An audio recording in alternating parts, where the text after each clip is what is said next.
Le rêve ultime, c'est de construire un business qui génère plus de 100 000 euros de chiffre d'affaires par an pendant que vous sirotez votre Cubain libré sur une chaise longue au bord de la mer.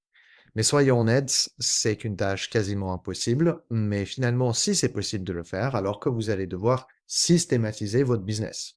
Et dans cette vidéo, nous allons voir les 5 étapes clés, justement, de comment vous pouvez systématiser votre business pour que potentiellement, il puisse rouler sans vous. Mais je pense que c'est important d'aborder un thème qui est extrêmement important avant de commencer cette vidéo. Parce que comme vous voyez, je ne suis pas sur une chaise longue, je dois faire cette vidéo pour que mon business puisse rouler, et donc je n'ai pas encore de business qui roule entièrement sans moi. Mais par contre, j'ai construit un business à plus de 135 000 euros de chiffre d'affaires par an, comme vous pouvez voir justement la preuve ici de mon compte de résultat qui est en francs suisses. Je travaille aujourd'hui moins de 35 heures par semaine. Je délègue entre 25 et 55 heures de travail par mois à une équipe de 3 freelances. Et le tout me coûte 550 à 1130 euros de coûts fixes par mois. Et donc, finalement, oui, je n'ai pas encore de business qui roule entièrement sur moi, mais par contre, j'ai bien systématisé mon business pour qu'il soit optimal et qu'il puisse me faire en sorte que je respecte finalement mon temps de loisir, mon temps privé, et pas juste être là à travailler comme un fou tout le temps. Et donc, du coup, dans cette vidéo, je vais vous partager comment moi j'ai systématisé mon business, les 5 étapes clés de tout ça. Donc, la première étape, il faut déterminer votre bottleneck. Et ça, c'est hyper important. Donc, bottleneck, c'est, en français, on le traduit goulot d'étranglement. Alors, je suis pas très fan de comment ça se traduit en français. C'est pour ça que j'utilise bottleneck. Et donc, en fait, qu'est-ce que c'est le bottleneck? Il s'agit du truc, donc le truc qui empêche votre business d'avancer. Et avancer dans le sens soit qui vous permet de gagner plus, soit qui vous permet de travailler moins. Et donc, ce truc, quand vous êtes freelance ou TPE ou même PME, ce sera généralement l'un de ces deux éléments. Il y a un des deux. Le premier, c'est l'acquisition et le deuxième, c'est le pilotage. Et donc, quand j'entends par l'acquisition, ça veut dire que vous pouvez aujourd'hui prendre plus de clients parce que vous en avez la capacité, mais vous n'y arrivez pas. Et donc ça, c'est un signal clair que votre bottleneck aujourd'hui, c'est l'acquisition. Par contre, vous pouvez aussi avoir le deuxième bottleneck, qui est le pilotage. Ça veut dire que la gestion de votre business vous occupe tellement que vous n'êtes plus en capacité de prendre plus de clients parce que vous passez déjà énormément de temps dans votre business pour faire toutes les tâches et donc plus de clients veut dire que votre tête va juste complètement exploser. Et donc votre première étape, c'est justement de déterminer cette bottleneck, de vous poser cette question. Est-ce qu'aujourd'hui, je suis vraiment capable de prendre plus de clients? Est-ce que ça va être possible? Et finalement, sinon, quelles sont les petites choses justement dans le pilotage de votre business qui vous bloquent aujourd'hui? Donc ça, c'est l'étape 1. La deuxième étape, c'est de choisir un domaine pour commencer à systématiser votre business. Et il y a 6 domaines principaux. Donc, j'ai divisé les 6 domaines en 2 catégories, soit que votre bottleneck soit l'acquisition, soit que ce soit le pilotage. Et donc, dans l'acquisition, il y a 3 domaines. Il y a la création de contenu, donc tout ce qui est attirer des bonnes personnes à soi et générer de la visibilité. Deuxième, c'est la prospection. Donc, aller chercher des personnes pour les convertir en rendez-vous, avoir un rendez-vous avec eux. Et la vente, c'est lorsque vous avez déjà le rendez-vous et que le but, c'est de transformer le rendez-vous en client. Donc, c'est ça les 3 domaines principaux de l'acquisition. Ensuite, vous avez 3 domaines principaux dans le pilotage, qui est l'onboarding. Donc, lorsque le client dit oui, à ce moment-là, vous devez l'onboarder, démarrer l'étape de votre collaboration en fonction des différentes offres que vous avez. Ensuite, vous avez la délivrabilité. Donc, le process de comment vous délivrez sur une mission client à travers toutes les offres que vous avez. Donc ça, c'est peut-être le système le plus complet et le plus grand à traiter dans votre business. Et finalement, il y a l'administration. L'administration, tout simplement, comment vous pilotez et gérez l'ensemble des petites tâches de votre business, en commençant par la comptabilité, en finissant par tout ce qui est administratif, tout ce qui est juridique et autre chose. Voilà. Et donc, le but, c'est que vous commenciez par celui qui vous pose le plus de problèmes dans votre bottleneck. Donc, si vous voyez aujourd'hui que votre bottleneck, c'est l'acquisition, posez-vous une question suivante. C'est quoi qui bloque au final? C'est plutôt que vous n'avez pas assez de visibilité et que vous attirez pas assez de prospects à vous? Ou est-ce que c'est plutôt que vous n'avez pas assez de prospects en rendez-vous? Ou est-ce que c'est plutôt que vous n'avez pas assez de prospects qui se transforment en clients? Et pareil dans le pilotage. Est-ce que le problème, c'est plutôt parce que l'onboarding vous prend un temps fou, que vous devez complètement tout personnaliser? Est-ce que c'est plutôt la délivrabilité, donc les missions clients qui prennent juste trop de temps parce que vous avez aucun process et vous devez tout faire sur mesure? Ou bien est-ce que c'est plutôt l'administration où bah, plein de petites choses de gestion de votre activité est en train d'être gérée et c'est juste le bordel dans cette sphère-là. Et donc, une fois que vous avez déterminé ça, le but, c'est de commencer par systématiser ce domaine-là et par la suite, tous les domaines restants dans votre bottleneck un par un. Voilà l'étape 2. L'étape 3, c'est là où on commence à créer des systèmes. Et justement, tout commence par le mapping de tâches. Et donc, il y a plusieurs étapes dans le mapping des tâches. Déjà, première chose, c'est de déterminer les phases de votre système. Donc, en fait, vous avez votre domaine qui est, par exemple, j'ai pris ici le domaine de l'onboarding et pour construire mon système d'onboarding. La première question qu'il faut que vous posiez, c'est quelles sont les phases dans l'ordre chronologique pour exécuter ou pas tout simplement le domaine en question, donc l'onboarding. Moi, ce que j'ai trouvé, c'est qu'il y a la phase validation. Lorsque le client me valide, qu'il me dit oui, il y a la phase bienvenue. Donc, lorsque j'accueille le client dans tout simplement mes accompagnements ou dans mon cercle de délivrabilité. Et par la suite, il y a la conclusion de l'onboarding où tout est clair, qui doit faire quoi et comment est-ce qu'on va avancer par la suite pour tout type de mission. Voilà. Et le but, c'est que vous donniez un nom. Donc ça, c'est la première chose. Deuxième chose, le but, c'est de lister toutes les tâches dans l'ordre chronologique par phase de votre système. Donc, comme vous voyez ici, je vous ai donné un exemple qui est toujours mon système d'onboarding où dans la phase validation, dans la phase bienvenue et dans la phase conclusion, j'ai rempli toutes les tâches qui restent à faire dans l'ordre chronologique. Donc, tout commence par la rédaction du contrat, l'envoi du premier mail, la création de facture, l'envoi de la facture, l'envoi de l'invitation, ainsi de suite. Tout ce qui est dans le bienvenu, c'est lorsque je fais le rendez-vous avec la personne. Donc, il y a un plan d'accompagnement à construire, il y a des codes d'accompagnement à partager et il y a la feuille de route à mettre en place et en fonction de chaque client. Et puis, il y a la conclusion. Donc, voilà en quoi consiste un système. Et comme je vous dis ici, c'est juste une manière simplifiée de faire les choses. Le but, c'est pas que je vous montre absolument toutes les étapes de tout mon onboarding parce que c'est juste pour que vous puissiez comprendre au moins de comment le faire. Mais bien évidemment, le but, c'est d'aller encore plus en détail et dans toutes les tâches à faire dans l'ordre chronologique. Petit point 3, c'est de diviser les tâches en 2 et ça, c'est une étape très importante, extrêmement importante si vous voulez finalement avoir un business qui roule sans vous et extrêmement importante. En fait, il y a 2 types de tâches dans le business. Il y a des tâches opérationnelles et il y a des tâches créatives.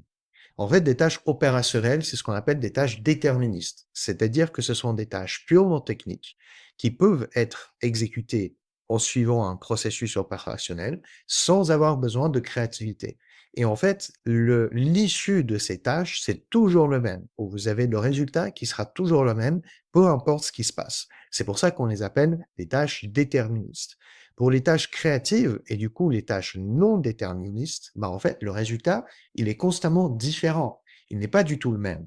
Parce qu'une tâche créative, c'est une tâche qui a besoin un petit peu de créativité pour être exécutée et pour arriver à un résultat conforme à la situation dans laquelle vous vous retrouvez.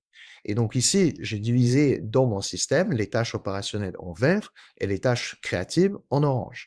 Et comme vous voyez, en fait, il y a toute une phase validation qui est en fait une tâche purement opérationnelle. C'est-à-dire il y a besoin de aucune créativité dedans. Le résultat, il est toujours le même. Et donc là, ça me donne déjà les pistes pour comprendre qu'est-ce que je peux déléguer en premier et automatiser en premier. Ça, on verra juste après dans la vidéo. Donc, et ici, dans la phase bienvenue, c'est lorsque j'accueille le client dans l'onboarding où je fais le rendez-vous avec lui. Là, ce sont plutôt des tâches créatives parce que moi, je dois être présente pour la personne pour lui partager le plan de l'accompagnement que je vais personnaliser en fonction de chaque personne, la feuille de route également que je vais présenter et personnalisé en fonction de chaque personne que j'ai, pour jusqu'à arriver à du feedback qui est dans la phase conclusion. Donc, voilà pour le mapping des tâches. Et petite parenthèse, si aujourd'hui vous êtes un freelance avancé, c'est-à-dire que vous faites entre 50 à 200 000 euros de chiffre d'affaires par an, j'ai créé en fait une formation offerte sur comment passer de freelance épuisé à solopreneur lean à plus de 100 000 euros par an, qui ne travaille pas plus de 35 heures par semaine. Et en fait, dans cette formation, il y a 5 mails en 5 jours qui vous expliquent comment créer les 6 systèmes dans votre business, de début à la fin, et vous pouvez y accéder en cliquant sur le bouton ci-dessous. L'étape 4, c'est là où on commence vraiment à rentrer dans les systèmes et dans la création des vrais systèmes. Parce que pour le moment, on a juste mappé les choses. Mais c'est là où tout commence à vraiment, quand je parle de la systématisation de votre business. Et en fait, l'objectif dans votre mapping que vous venez de créer, c'est maintenant d'ajouter les composantes clés d'un système. Et en fait, il y en a 5. Le premier, ce sont des processus opérationnels standardisés ou autrement dit, des process ou des POS. Moi, j'ai dit tout simplement des process pour que ce soit plus simple. Et en fait, le process, c'est de A à Z comment chaque tâche devrait être exécutée. Voilà, aussi simple que ça. Deuxième composante clé, ce sont les stratégies. C'est la manière d'exécuter chaque tâche pour maximiser le résultat. Donc, c'est toute une logique de la stratégie qui doit être adoptée. Les stratégies sont surtout adoptées, bien évidemment, pour des tâches créatives, parce qu'il n'y a pas besoin de stratégie pour des tâches opérationnelles, parce que là, ensuite, tout simplement, le process qui est devant nous. Les règles, troisième composante clé, ce sont toutes les conditions d'exécution. Il y a des conditions qui interviennent dans chaque tâche, quand ils doivent exécuter, qu'est-ce qui se passe si telle chose se passe. Donc ça, ce sont les règles.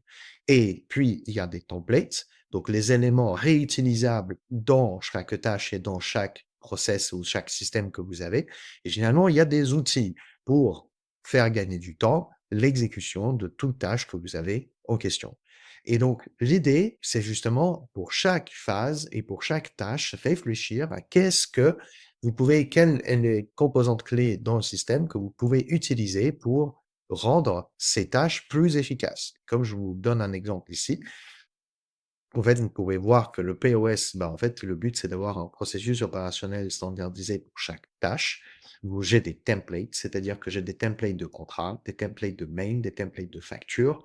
J'ai des templates également d'onboarding et puis des espaces membres pour mes clients. Et en fait, j'ai rien besoin de créer de nouveau. Je réutilise tout ce qui est réutilisable. Et donc, les templates, c'est extrêmement important là-dedans.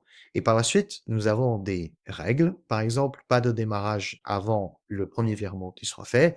Les outils que j'utilise, donc Gmail, Drive, N8N pour automatiser mon processus d'onboarding, WhatsApp, Notion, et donc comment je se connecte chaque tâche avec des différents outils entre eux. Et c'est ça qui prend forme petit à petit et qui crée votre système. Et donc, on arrive à l'étape 5, qui est l'étape maintenant qui va vous expliquer comment maintenant votre business puisse rouler sans vous grâce à tout ce qu'on a vu jusqu'à maintenant. C'est en fait votre job maintenant, c'est d'améliorer et de déléguer. Déjà, améliorer, la première chose, c'est le but, c'est de faire 3 choses. Première chose, c'est de raccourcir. Essayez de raccourcir votre process et tous vos systèmes. Enlever des tâches inutiles, enlever des choses en doublon, enlever des choses qui ne servent pas, qui n'ont pas forcément besoin d'être là. Je pense surtout, par exemple, à des rendez-vous. Le nombre de fois que j'interviens dans la création des systèmes de mes clients et je vois qu'ils ont mis plein de rendez-vous avec avec leurs clients qui n'ont pas besoin de mettre en place. Et donc, ça, c'est un exemple typique de choses qu'il n'y a pas besoin de mettre pour justement avancer. Remplacer des rendez-vous par des looms, par des tela, tout simplement des messages ou des échanges par message pour rendre ça plus efficace. Deuxième point, c'est de simplifier. Essayez de minimiser le nombre d'outils, de templates que vous utilisez.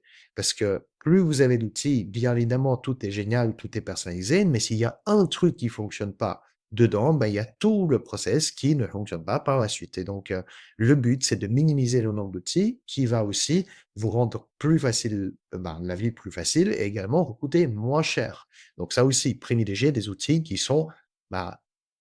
qui peuvent exécuter plusieurs tâches en même temps, comme par exemple Google Drive qui est extrêmement fort dans beaucoup, beaucoup de choses, et donc pourquoi pas l'utiliser pour beaucoup de tâches différentes.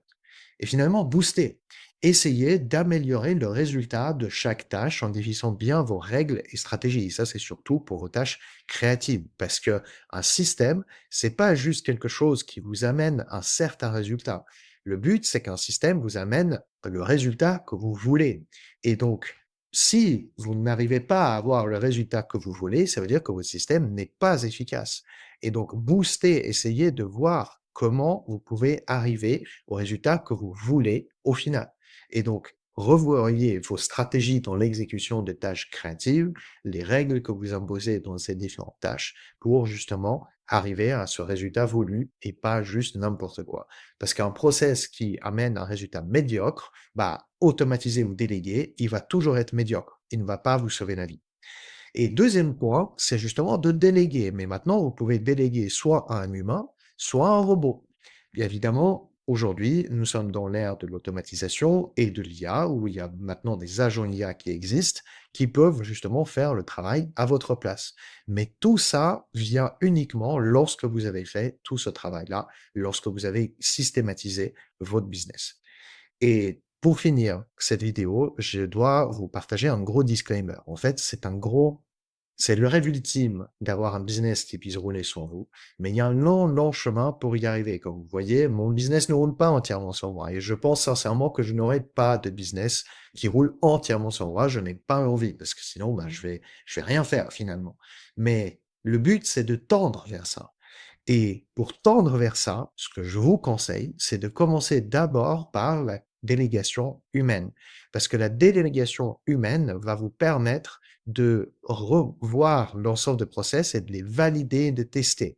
Et en fait, lorsque vous aurez testé et validé vos différents process, vous aurez compris que maintenant, c'est juste une question de les continuer de les faire parce que vous l'avez fait beaucoup de fois. Vous avez délégué à une personne, elle a compris comment le faire et elle le fait beaucoup de fois avec des bons résultats. Et maintenant, vous pouvez aller de l'avant et automatiser. Vous allez gagner du temps et beaucoup d'argent en faisant les choses comme ça. Ça vous permet juste de minimiser vos problèmes. Et donc, pour la délégation humaine, commencez par les tâches opérationnelles. Parce que les tâches opérationnelles, ce sont les tâches les plus simples à déléguer. Vous prenez zéro risque parce que tout se repose sur vos process. Si vos process sont bien rédigés, la personne n'a qu'à suivre le process. Il n'y a pas besoin de créativité. Deuxième point, c'est que à ce moment-là, vous n'avez pas besoin de prendre quelqu'un qui est extrêmement compétent dans son domaine, juste quelqu'un qui peut suivre un process. Donc, il n'y a pas besoin d'engager quelqu'un avec un bac plus 17 pour ça. Donc, vous pouvez minimiser vos coûts justement fixes et vos coûts, enfin, les choses qui vous coûtent, les différentes choses que les freelances vont faire à votre place, que ce soit des assistants virtuels, des community managers, des setters, ou des graphistes, ou peu importe ce que vous avez comme process que vous déléguez. Et aussi, dernier petit conseil, c'est de commencer par déléguer à des généralistes, des assistants virtuels qui font un petit peu de tout. Parce que lorsque vous mappez tous vos systèmes dans votre business, en fait, vous allez voir qu'il y a plein, plein de tâches opérationnelles partout dans différents types de systèmes qui nécessitent d'être faits, mais ce sont des tâches opérationnelles. Et donc, vous n'avez qu'à créer des process pour ça et déléguer l'ensemble de ces tâches opérationnelles. Et donc, puisque c'est dans des domaines différents, en fait, une assistante virtuelle qui est généraliste, qui fait un petit peu de tout, elle pourra vous le faire. Il n'y aura pas besoin d'engager des personnes différentes pour l'exécution de toutes ces tâches. Lorsque vous commencez comme ça, de nouveau, vous minimisez le nombre de problèmes, le coût et la charge mentale qui vient avec. Et seulement après, vous pouvez vous dire, OK, je prends des spécialistes. Et lorsque vous avez fait ça, vous avez validé les process, c'est là où vous pouvez aller de l'avant pour aller automatiser, que ce soit une automatisation pure ou des agents IA qui sont aujourd'hui à votre disposition. Donc, dernier appel, si aujourd'hui vous êtes un entrepreneur avancé et que vous faites entre 50 à 200 000 euros de chiffre d'affaires par an, j'ai créé une formation offerte sur comment passer de freelance épuisé à solopreneur en ligne à plus de 100 000 euros par an sans travailler plus de 35 heures par semaine. En fait, dans cette formation, vous avez 5 mails en 5 jours, où je vous détaille de A à Z comment construire les 6 systèmes dans votre business. Vous pouvez y accéder en cliquant sur le lien juste ci-dessous. Et je vous retrouve dans la prochaine vidéo.